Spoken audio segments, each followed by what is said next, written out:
You can't see me. All right. Hello. Hello. Hello. Everybody say hi. Hi. Okay, it's before 9, so I'm gonna give it a minute. But I just wanted to say hi and have everybody see my kids. So, who are you? Marco. This is Margot. Who are you? Alice. Ellis. And who is this? This is Maris. Say Maris. So guys, before we talk about Monet, before we talk about breast cancer, before we talk about anything, we talk about the people in our lives that mean the most to us. And these are my people. Come on. Are you my people? Yeah. Come on. Get in here. You got to show us. Yeah. Yes, you can. Squoosh Okay, so we're Ow. scooshing. We're all scooshing. And we are all just so happy to be together, aren't we? Family. Family. Mom, I'm Yeah. seeing in your glasses. Okay? So listen. They're gonna go upstairs and Daddy is gonna do a little bit of reading books. Yep. Bye-bye. Say goodnight. Bye-bye. Watch, don't trip on the cord. Don't trip on the cord. Okay. Hi. Okay, they wanted to come on and I just wanted to everybody see them. Thank you, girls. Love you. Mwah. I'll be up in a little bit. Okay, bye. Love you. Okay, so here we are. It's Monday night. So, I'm gonna just let everybody pop on for a second. Hi, everybody. Thanks for joining us. Thanks for coming in. It's a Monday night, and you probably have tons of other things to go do, and I'm just so honored to be here and talking to you. These little babies that you just saw are the light of my life, and there's nothing better than them. So, please pardon me if I don't answer all your comments. I'm going to see them, but I'm going to probably not be able to answer them right away. I will go back and turn them on in a little bit. But I just don't want to get distracted. It's going to be a long talk because I have a lot to say, and I'm going to try and keep it so it's not too long. So I'm going to turn on my timer so I don't go an hour and a half. You guys don't want to hear all me talking all that much. And we're going to get started. Hi, everybody. Thanks for joining me. I'm so excited. All right. Let's see. Okay, so let's talk.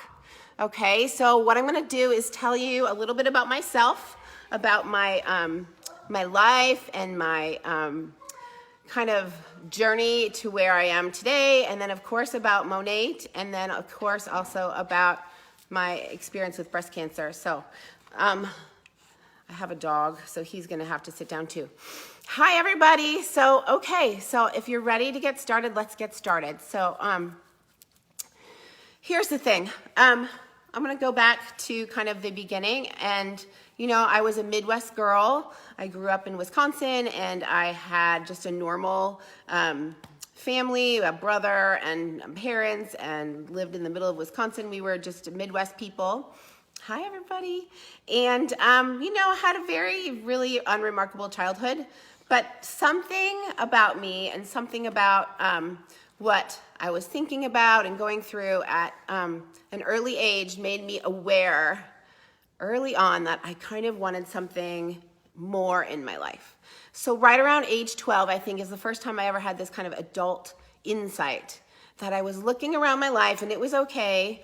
We had everything that we needed, but we didn't have a lot of luxury stuff. And my mom and dad had these friends that lived on a lake and they had this amazing house. And I looked around and said to myself one day, I want to have the life that those people have. The dad in this family was a surgeon, right? And I just said to myself, okay, I want more for myself. And it's a rare thing for a 12-year-old to have insight into that. I have a 12-year-old right now. She doesn't have any idea what she wants to do in her life. But I was kind of just thinking about my talk, and I just remembered that moment. So, of course, I'm 12. I just moved along, and I didn't think about it anymore, and I went on with my life. Got through high school, did very well, decided to go to college, and I decided to be a liberal arts college person. I went to Georgetown in Washington, D.C. because I was a Midwest girl. I wanted to experience a new world. And it hit me finally again, this second insight into adulthood and what I was going to do is smack in the face right when my dog is right here. And so we do not want to have the dog messing with my papers. Okay, there you go. All right, so right at the end of college, I decided, what am I going to actually do with myself? So I was a government major, a psychology major. I had thought about going to Oxford and doing an advanced degree in psychology. But then when I thought about what am I going to do, there was nothing that I really felt like I was going to be able to do with that. So I kind of decided a month before I graduated from college with my government major that I was going to go to medical school.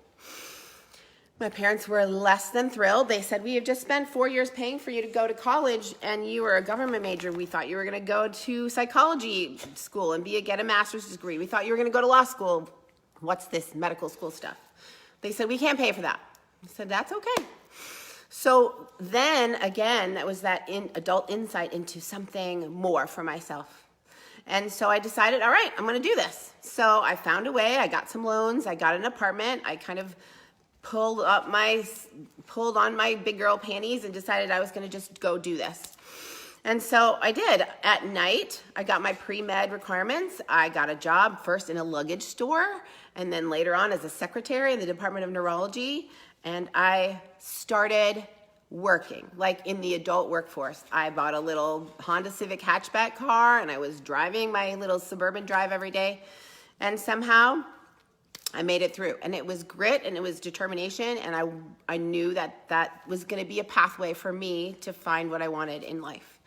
So I went to medical school. I got into Washington University in St. Louis. Again, it was a Midwest place. That was fantastic. So I decided I wanted to stick with the Midwest. It's a fantastic medical school. I loved it. And as I entered medical school, they really wanted us to think about our why. Much like we talk about Monet, we need to talk about our why in medical school. Why are you there? What is driving you? Because if you're just there for the money, if you're just there for the glamour of being a doctor, it's not going to work out for you. It's not very fun. So I realized then that I had a passion at that point for helping people, for serving others, for making an impact with people. And that was what was going to drive me. You know, I was not a scientist. I was going to school at night to get my, calculus class requirement and my organic chemistry class requirement. I was not a scientist. I was a writer. I was an idealist. I was a poet. I was a government major, and I wanted to be a psychologist and learn about the inside of people. But when I really got to it, I realized I could actually make a difference with people by serving them medically. So that really was what I did. So as I went through medical school, the first 2 years were horrible for me. And hi, everybody, for joining us. We're just talking a little bit about my background. I'm going to get into the juicy stuff later, okay? So as I got into medical school, the first 2 years were awful. I really sucked at immunology and cell biology and all of the stuff. But the second 2 years of medical school are when you really get to explore everything. Like you're doing rotations in vascular surgery and plastic surgery and neurology, and you're learning about all these systems. It was fascinating stuff. So finally, at the end of your medical school, you have to decide what to do. And again, it's one of these in-your-face moments. What did I want to do with my life? What did I want to do every day? I mean, I loved the learning part, but finally I had to pick a profession. And so even though I loved neurology, for instance, there's not a lot you can do for people once you find out they have Alzheimer's disease. So I decided I want to do something where I could actually fix things. I decided I was really interested in OBGYN, so delivering babies. I mean, there's not much more gratifying in the world than delivering babies. But then I thought about the downside of OBGYN, like if you delivered a stillborn baby, or if you delivered, a premature baby and you had to watch these babies suffer and the mom suffer. So the downside of that really did not appeal to me. So finally I decided, okay, orthopedics, this is a concrete specialty. I can do something where I am helping people. I can fix things with my hands. I mean, I can take a hammer and a nail and I can take a broken bone and fix it. And I can make an impact on people in this most immediate way where I am actually just fixing things. So I'm a fixer, guys. I like to fix things. So there I am. I'm a girl. It's 1998. And at that point, there were hardly any women at all doing orthopedics. We have to go through this match. So I matched in orthopedics at Washington University in St. Louis. So I stayed there in St. Louis. And I was the 5th woman in the history of their program to match in orthopedics. So thank God there was another girl with me. So residency. I mean, residency is where you show up the first day and then you start learning about how to be a surgeon, and in 5 years they teach you. So this was before work week restrictions, and this was before any kind of fair work practice regulations. We were working 40-hour shifts. We do 3 40-hour shifts. We were just killing ourselves. So I can tell you that residency was a blur for me. Like, I loved it. I was getting my hands dirty. I was the first day I got to like do a anterior dissection of the neck to go down to the cervical spine. Like I was cutting into some person's neck. I mean, how amazing. So this, I felt very called, and I felt very much like I was in the right place. Like this was my calling. This is what I was going to do in life. And I was good at it. You know, I'm not the greatest at remembering, you know, standardized testing, but I was good at talking to people. I was good with my hands. I was good at the surgery part. I was good at like putting the puzzles and the pieces of things together, and that was amazing. So in the 4th year residency, I met my soon-to-be husband. Somehow I found a social life. Somehow I found a group of women that kept me sane. We would go out and drink wine and have great food and then go home and pass out, but they were my people. So I made it through. I got married, and I had a baby, and we moved to Wisconsin, and that was the most amazing first job. I had a great job, and ultimately, after I had our first baby, I realized we needed to have help. So then I moved home to where my husband was from, is in Mount Vernon, Illinois, and so I've been here since my little girl was 6 months old, 2007. So I've been in Mount Vernon, Illinois since 2007. So as you know, in my 30s, that was kind of, I got married, had my first baby, got my first job, my second job, all in my 30s. And ultimately, you know, you kind of deal with things that happen. So I had a little bout of miscarriages because I really wanted more kids. And then ultimately I went through IVF and then had to do another one. So finally, after my second IVF in my early 40s, I got my twins. So life was great, right? Here I am. I've just finished my in vitro with my twins. They are just the joy of my life. There is no happier time in my life during my maternity leave for my twins that I just felt like finally I have worked so hard and I have pushed myself to the bone, and you know, my job is finally coming along, and now my twins are here, and I felt like, okay, this is it. This is where I have, you know, worked myself to be. And I remember, I think my twins were about 2.5, and I just started having this weird feeling. And I even at one point told my mother-in-law, just one day in the kitchen, I said, you know, this is too lucky. We're too lucky. I'm worried about something happening. I'm worried about the next shoe to drop. I'm worried that something's gonna happen. And I started feeling tired, and I was working my butt off. So here's the thing you will find out about me is that I'm super competitive, right? So I wanted to be this twin mom who rocked.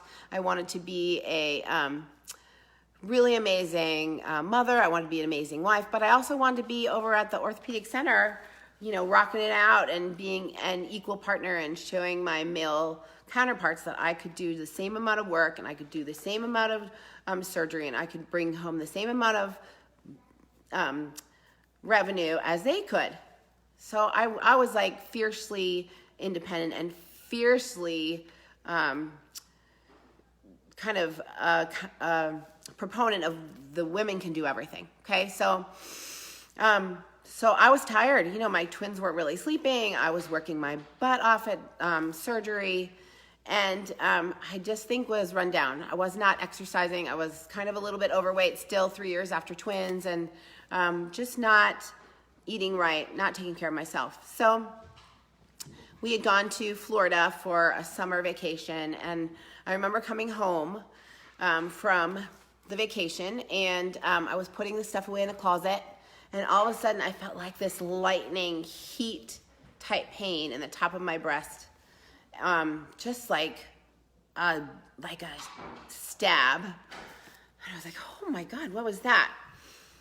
And the craziest thing in the whole world is at that moment I thought to myself, I wonder if that's what breast cancer feels like.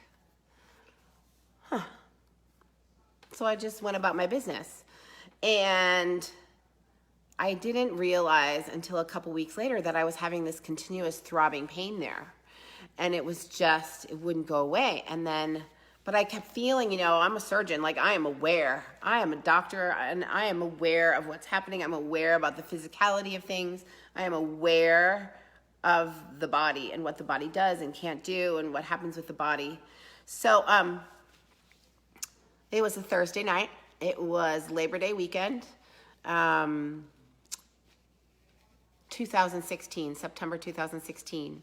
And it had been a really busy day, and we were just starting the Labor Day weekend, and I had just put the twins down, 10 o'clock at night. I never take a shower at night, but I was just so tired and so hot, and I got in the shower, and I had been having that pain. It was still pain, and I was washing my hair, and I just went up like this, and I was like, oh my God. And I felt a lump. And I went cold because I'd had this pain, but then, oh my God, a lump. And I'd been having pain, and now I felt something, and I was a 47-year-old woman, and I was postmenopausal, and I was like, holy shit, I just found a breast cancer. So I don't even remember. I don't remember getting out of the shower. I don't remember anything. I somehow got dressed and I went to my husband, and I just recently wrote a book chapter about this, and it's still so clear to me. So as I walk into the living room, he's watching TV and he's on his iPad and everything is normal. So for him, nothing has changed. He's just in his normal life. And for me, my whole world had just changed in like a minute. And so I walk in and I sit down and I said, hey babe, can you just turn off the TV for a minute? Just give me a second. And he's like, what? And then he heard my tone and he said, what? And I was like, okay, so I don't want you to freak out. Of course, I'm clinical. I'm trying to protect him and make sure he doesn't worry. But I said, I just found a lump in my breast, and we don't know what it is. I don't know what it is, but it's that same spot. I've been having pain, and I'm gonna need to get a mammogram and probably a biopsy, and I just don't want you to freak out, but we're gonna do this. And so he, of course, was like, but you're okay, right? You're gonna be okay. It's like, well, yeah, I'm gonna be okay. But I didn't know. So the next day was Friday. I went into my office and I called my doctor, and it was the weirdest thing in the world, right? I'm calling a doctor's office that I've called 100 times saying, this is Dr. Freehill. I have a person I'm gonna send to you, or this is Dr. Freehill. And so I talked to the person that I usually talk to, and I said, hi, I am calling, it's Dr. Freehill, but I have a personal thing. I found a lump and I need a mammogram. She's like, oh, okay, well, when is your next mammogram scheduled? And I was like, no, I don't need to come for a scheduled mammogram, which is December. I need to come today. Can I have you get me in today? And she's like, oh. So she couldn't get me in today. And, that's when you experience that wave of powerlessness, and you experience that, like, kind of rising panic that you're not in control. Like, I'm in control of everything as a surgeon. So here I am, and I want to, like, control this and do this, and I can't. So she got me a mammogram appointment for the following Wednesday. So now this was Friday of Labor Day weekend. So I was pretty convinced that I had breast cancer, and of course I didn't know, but I was pretty convinced. So I spent the weekend worrying, and I just spent the weekend like on the floor with my kids. Like, everything was so immediate, everything was so just present for me, that I was so aware of like being with my family. And so finally, mammogram day comes, and I know it was so long, it sucked. So finally mammogram day comes. It's my Wednesday, so that's my surgery day. I had 3 or 4 surgeries lined up. I show up, I go in to the mammogram, and the tech, of course, you have to take off your all your deodorant, and you have to put on this gown, and you just have to be, everything's so sterile and clinical. And so I went in, and we did the focus mammogram, and I was just in my mind, like, had this vision of this like spiculated giant calcified mass, and like with fingers stretching all out, and I was so terrified to look at it. And after the end, I said to her, all right, can I see it? I just need to see him.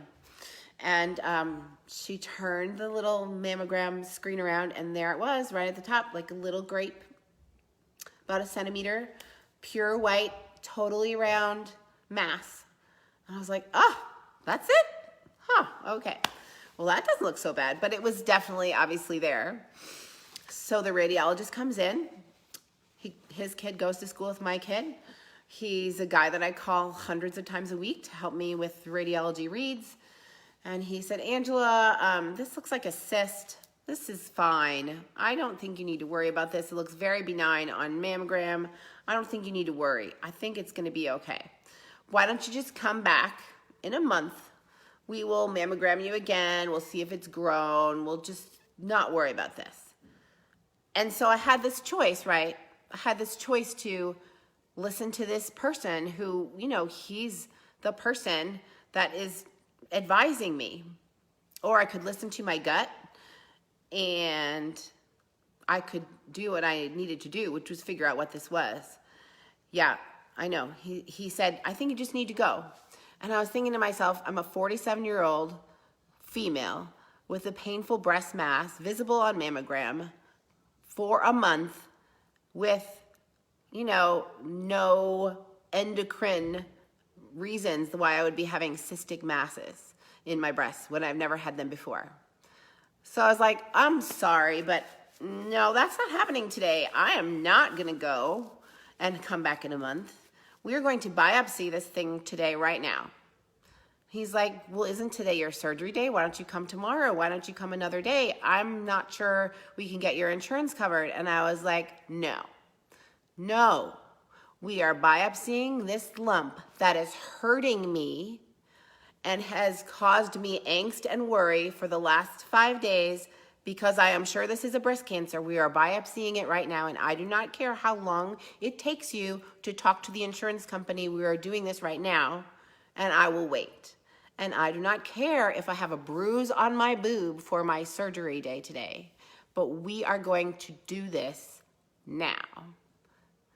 And so he left the room. He's like, you're kind of stubborn. Yeah, I'm pretty stubborn.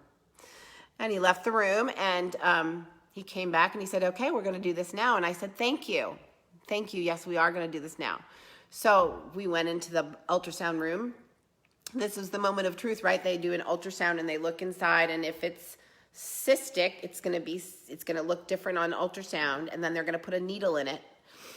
And so I could see the mass plain as day on ultrasound. I was watching, and he put a needle in it, and he pulled back, and there was nothing that was pulling back with that cyst.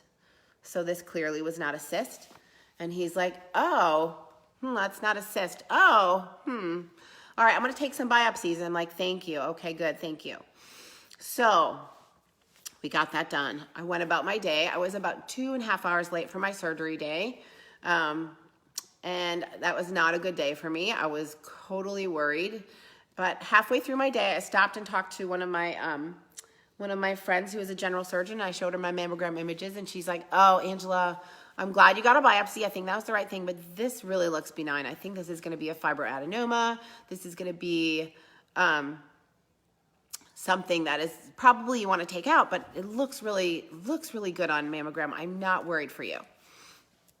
So cool. So there's my general surgeon friend who is like totally just relieved me of all this worry. And so I'm like, okay, maybe this is going to be good. So then the next morning, right? It's a Thursday morning. I'm in the office. All I can think about is my slides on this radiologist desk or on this pathologist desk. So, I'm in the office. It's 9:30 in the morning. I'm like, all right, I got to call him. Because how am I going to get my results? Some nurse is going to call me at 4 o'clock in the afternoon? I couldn't do it. So, this type A me. So I go, excuse myself from my clinic for a minute. I go to to my office. I close the door. I kind of was shaking. And I called the pathologist and I said to him, hi, I know this is unusual. I know you don't usually see people or have people call you, but I'm asking you to do me a favor. I know my slides are on your desk, and can you just please do a wet read for them and just let me know? What do you think? He's like, this is highly unusual. I don't usually talk to patients on the phone and tell them the results. I usually have the nurses do that. I said, I know, but I'm a doctor, I'm a surgeon, and you know this, and I want you to give me the results, please. And he said, all right, well, you have invasive ductal carcinoma. It's stage 3 and very high grade, very aggressive. I wasn't expecting that. So my world just turned upside down. So it's 9:30 in the morning. I have 40 patients waiting for me in the clinic. And in 30 seconds, now I'm a breast cancer patient. So I kind of lost it. I kind of knew that I had breast cancer the day before, but then all my worries had been alleviated by my friend. And I was like, oh, it's just something benign. And now here I am, I have breast cancer. And your world just collapses in. So, of course, I'm sobbing because all I can see flashing before my eyes is my kids standing at my casket at my funeral. And so I like stumble out and I go and grab my nurse and I tell them I all have breast cancer and I'm like, oh my God, I can't be here. And so I leave and this is a huge moment right now, this moment. So, oh my gosh, such a moment. So, as I'm leaving my office, guys, my office manager stops me and she says, people are going to want to know why you have just canceled an entire day of clinic. And she said, can we tell them? And I thought about it and I could just see all of this happening and I could just really just be in that moment. And I was like, I could choose. I could be open and raw and real. I live in a town of 15,000. Everybody knows everybody. We all know our kids. Their kids go to school together. I could be clear with them, or I could hide, and I could be closed off, and I could be afraid and alone, and doing this alone did not seem like the thing that I could do. So I just looked her in the eye. I said, yes, tell them. Anyone who asks you, tell them. Anyone who wants to know you, tell them. And so I drove home with tears running down my face, and I collapsed into my husband's arms, and we cried, and we worried, and we spent the afternoon together, and then we got to work. We called every person we knew. We got an appointment with the surgeon at Washington University over at Barnes. We canceled all my clinics. We got a hold of my mother-in-law. Oh my gosh. So we got to work. This is what we had to do. So I'm just telling you here, it was like a seminal moment in my entire life where I chose to be open, where I chose to let people in, where I chose to have a community and a tribe, where I chose to be vulnerable and real. And what happened is that in being raw and real and vulnerable, I was able to draw strength and draw love and support and prayers and become bigger than myself, letting people in, okay? I had hundreds and hundreds of people message me and tell me they loved me and like send me meals and send me blankets and send me messages, and it overwhelmed me to the nth degree. Like there is nothing that moved me more than how my community lifted me up. And so this is what happened, okay? So it was incredible and terrifying, and I was embarrassed and ashamed and worried and not sure I could do it, but I kept opening to more and opening myself up and telling everybody, and it was freeing, really. It was actually very good for me, and it was good for my family. So I got my staging. It was triple negative breast cancer, which is the worst kind. It was the kind that needs chemo. It's the kind that is not curable by hormone blockers. I needed to have my breast removed. And so I scheduled my bilateral mastectomy for 2.5 weeks to the day. I called my very good friend, Emily Lucartz, and I said, Emily, I'm going to lose all my hair. I'm going to have chemotherapy, and I want you to please, pretty please, pencil me in and do me a favor and take some pictures of me and my kids before I'm not that person anymore. Okay. And Emily did that for me. Holy gosh, you guys. It was the most amazing experience of my life because I was not going to be that person anymore, at least in my own mind. And so we did it. I was 2 weeks out from my bilateral mastectomy surgery, and I had gotten my drains out the day before. And Emily, we all wore pink, and Emily gave me the most amazing gift, these pictures. So just I never was gonna get that back. So anyway, we did it, okay? I did my surgery, I started chemo, I got my port. I went through my cancer treatment, and the first day of chemotherapy, you show up and you've got this port and they've just sewed your skin together and you've got glue on there, and then, they stick this needle in you and you're gonna go and voluntarily get poison like running through your veins so you can live and see another day, and so that cancer doesn't come back. And so the only way I could manage all of this was to let my people send me blankets and to write a blog, which I wrote every day, and to cry all night long, sometimes on my knees looking out of the window, begging God to let me make it. And I was afraid. I was so terrified of leaving my babies that I had worked so hard to come to this world. I was afraid of leaving my husband alone. So I was going to fight. I was going to do anything I could. My crazy mother from Arizona came and stayed with me, and she's giving me 25 supplements to take every day, and she's giving me IV vitamin C treatments, and we are doing acupuncture, and I had some Reiki healer in Israel praying for me. Like, I was doing anything I could to live, okay? And I did. I just, every single day, even though I was tired, I went for a walk to get that chemo pumped through every minute of every cell in my body. I wanted that chemo pumped through me, and so I did it, okay? So somehow I made it through. It's a blur thank God I wrote my blog, because every single day I would write just to get it out, and that's a precious thing for me. So yeah, my hair fell out.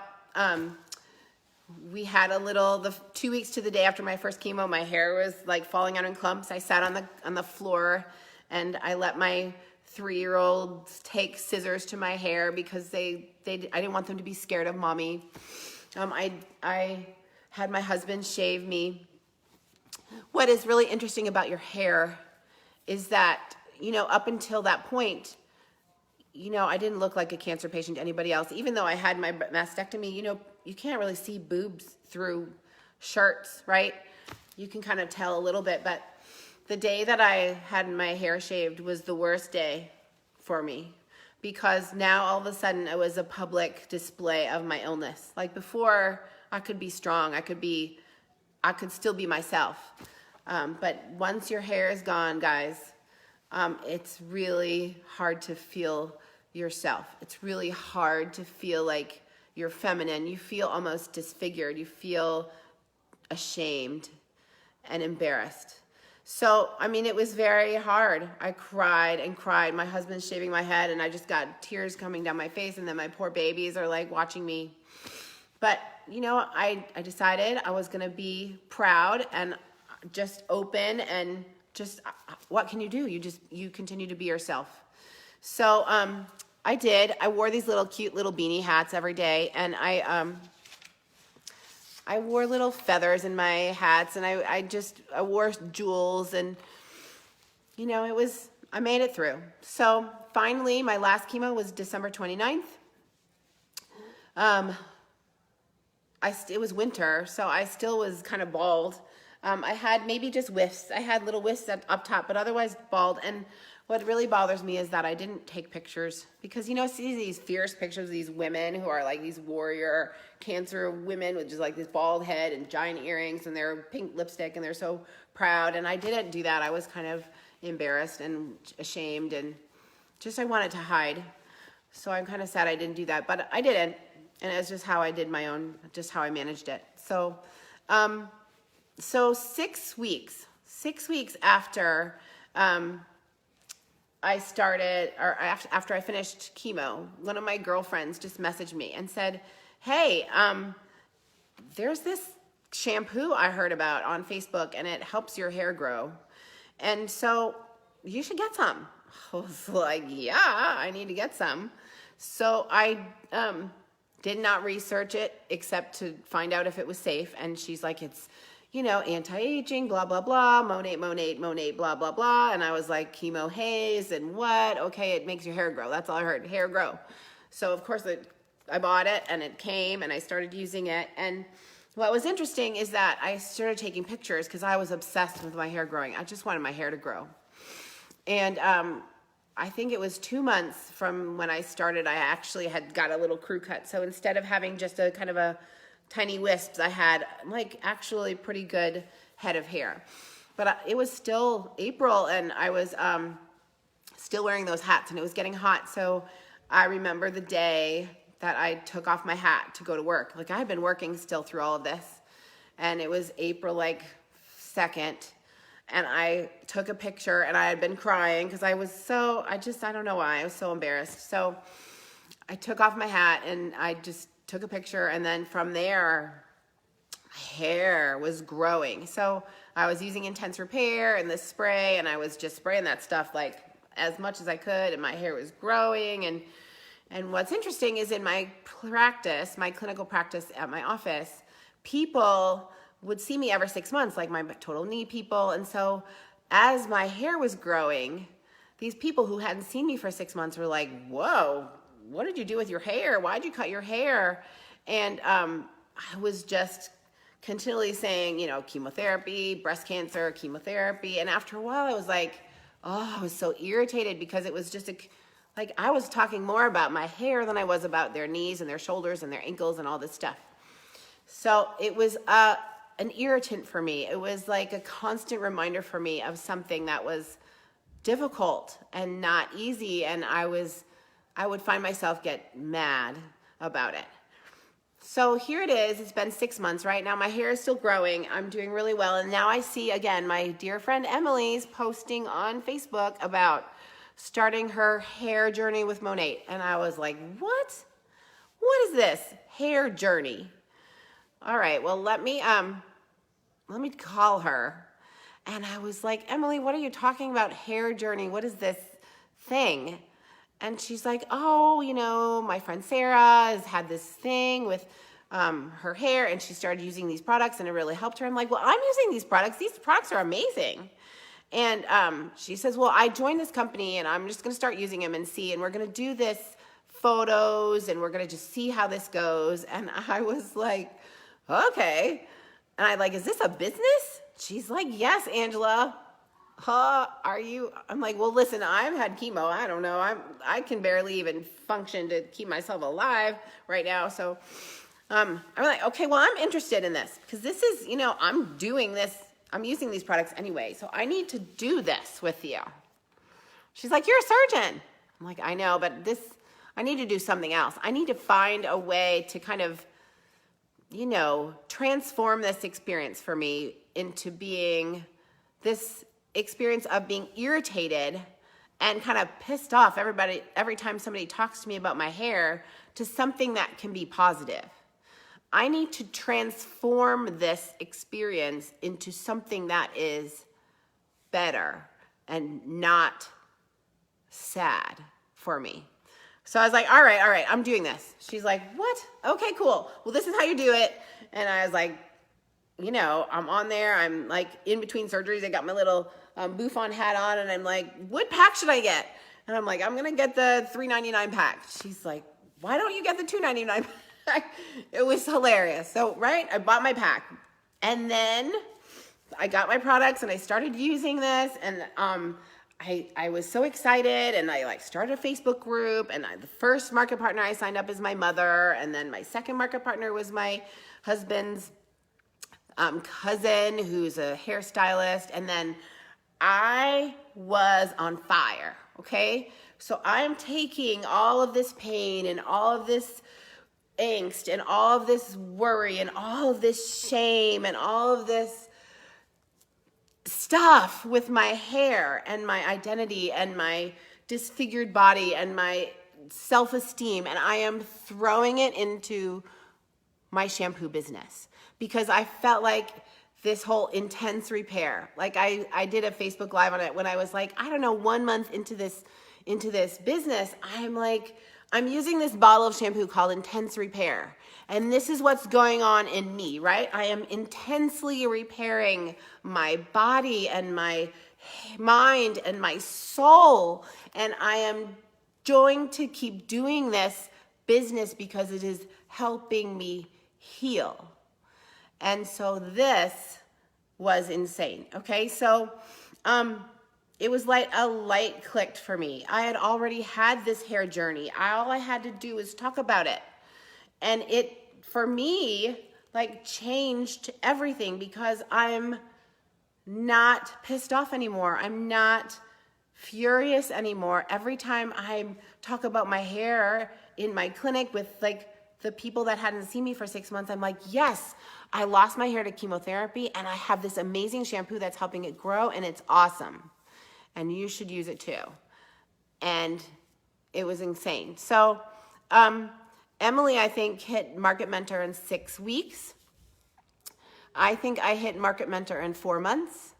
I had people underneath me that I was just sharing. I was having shampoo parties. I was like talking about it on Facebook. I was having New Year's Eve parties. We were doing wine and washes. We were doing everything we could do.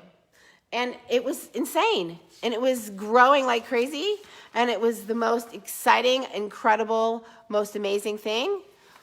And then it wasn't.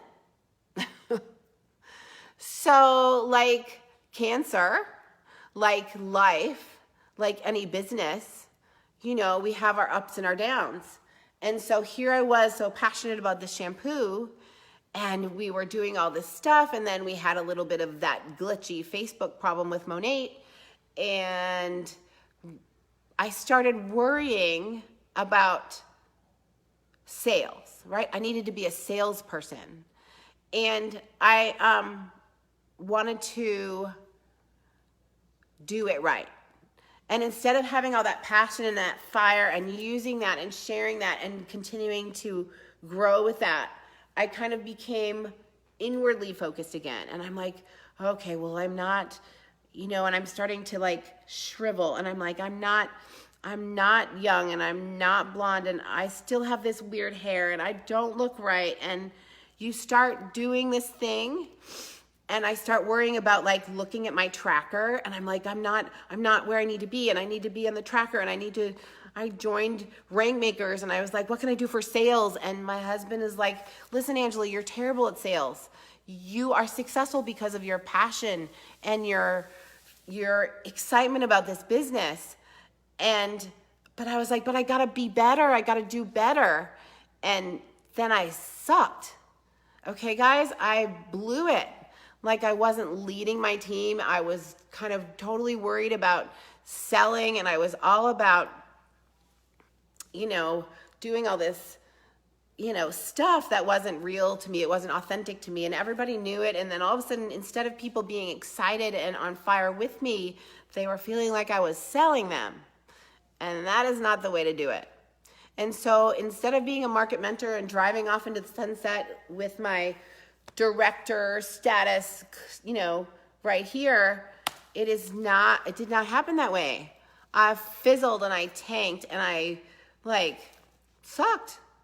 So for a while after all that stuff last year, I was like, I should just quit. This sucks. I'm a surgeon. This was great. I am plenty of money. I don't need this for money. What am I doing? Even my husband's like, what are you doing? This, it was good for a minute, but then just maybe you should stop. And so I thought about it and I kind of quit doing my Facebooks and I was like, it's just not really working for me. So I kind of didn't really do very well. And then I quit really working it for a while and I didn't qualify for the Bahamas and blah, blah, blah, blah. But then, I decided after a while, this is more for me about, again, serving others. And it is more for me about continuing to share a product and a company that I love. And I went to Monations and I was so inspired and I met all the people and people hugged me and loved me, and they were kind to me. And very much like cancer, right? When you do it by yourself, it sucks and you're alone. And when you do this Monat business by yourself, it sucks and you're alone and you fail.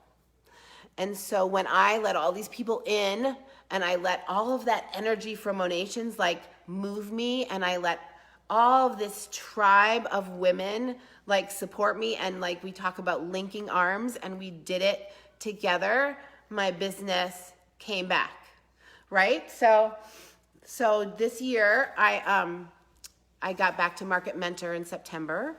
I got back to Market Mentor in November. And then, business goes up and business goes down. And you know what? I missed Leadership Summit by, $2,000. And I was so pissed. But what happened is that, I had breast reconstructive surgery. I have this new body. I have a whole new year. It's 2019. I am ready to continue to grow, and it's happening. So I didn't make Leadership Summit this year, and that's okay. It's okay. It's really okay because I'm standing in the possibility that this business can continue to move me and continue to change my life. And so I'm going to recap, okay? It's been long and I'm sorry, but I had so much I wanted to tell you, okay? So there's several things that I learned about myself from breast cancer that you can translate into your business, okay? Number one, bad things happen to people. It's not bad things happen to good people or bad things happen to bad people. It's just bad things happen to people, and it's not for a reason. Don't ever tell somebody, by the way, that has cancer that things happen for a reason because it'll make them have a spin their head around. Bad things happen to people, and it's how you manage your things in life that shows your character. And you know what? Bad things happen in your business, and you have to manage it, and you have to keep going to be successful in this business. The second thing that I learned about myself in cancer through breast cancer is that you can do it alone if you want to, but it's a lot better, and it's a lot easier, and it's a lot more just tolerable if you have people with you, okay? And the same in your business. You can do this business by yourself, but eventually you will fail. So if you link arms with these amazing women around you, you are going to succeed, okay? Number 3, step by step, day by day, I made it through chemo, I made it through cancer, okay? Same thing with your business. Step by step, day by day, you will succeed, okay? It's consistency.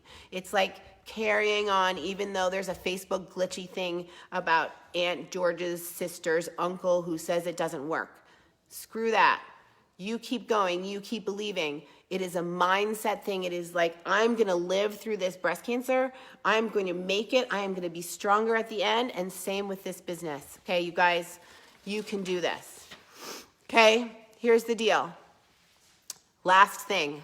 Life, cancer, your business.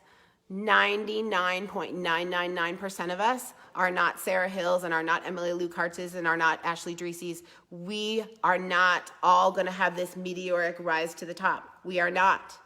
We have to work. We have to show up. We have to believe. And you know what? We can have tantrums in the corner by ourselves on Tuesday and cry and kick stuff. And we have to get up and dust ourselves off and show up the next day and still do your work, and we are gonna succeed because we keep going. Okay, those are my 4 things I learned about myself through breast cancer, and I can relate them to the business. And the very last thing, okay guys, this is just very powerful for me. So yesterday, Emily had all of us to her office for a photo shoot. It was content shooting, okay? Sarah Hill always talks about content shooting. Like, what even is content shooting? I'm not a photographer. I do not actually even know what content shooting is. But yesterday, okay, for the first time since I had photos taken 2 weeks after my bilateral mastectomy surgery, I went to Emily's studio and I put on a pair of jeans 2.5 weeks after my tummy tuck and my breast reconstruction surgery, and I put on a tank top and I put on some lipstick and I let Emily take pictures of me, okay, for the first time. And for the first time in 2.5 years, guys, I allowed myself to feel pretty yesterday. It was because there were people around me and there were people hugging me. And this was real tribe of people who were with me. And I felt like I belonged, okay? So it's more than just hair, okay? It's more than just a business.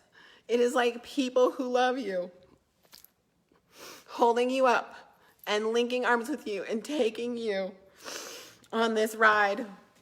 Okay, it's just, there's nothing better. Yesterday, you know, it was a miracle kind of for me because like all of a sudden I'm like a woman again. Like I feel pretty, like I feel like I can do this, okay? So, you know, me, you know, my body, my mind, my soul, my life, my shampoo business, I am a work in progress. It is a work in progress. There is so much room to grow. And you know, I have come so far, but there is still so far to go. And same with you. Same with you. So don't quit. Just keep doing it, okay? So thank you so much. My kids are in the kitchen. Hey guys, come say bye. Come in here and say bye to everybody. Here they come. Here they come. It's time for bed. Don't trip, don't trip, don't trip, don't trip. Come on. Come here. Say bye. Say good night. Bye. Say Good bye. night. Bye. We started with them and we're going to end with them. So So thank you so much. I don't know. Come here, say bye to everybody. Show everybody your cute hat and a popsicle. Come on. If anybody has questions, I'll answer them in the comments. Okay, come here. Say bye. Bye. Bye. It's time for bed. It's time for bed. Yeah, I don't know what you're doing. So thank you so much. I love you. I'm so sorry that I took so long, but it was all in my heart and I had to say it all. I appreciate you guys so much, and just anything I can do to help any of you. This business is worth every second, every penny, everything. So I appreciate you guys. Say good night. Good night. Good night. We love you. All right. We'll see you Mom, later, my guys. tongue. Mwah, mwah, mwah. Yeah, that's popsicle time. All right. Bye, guys. Love ya. Mwah.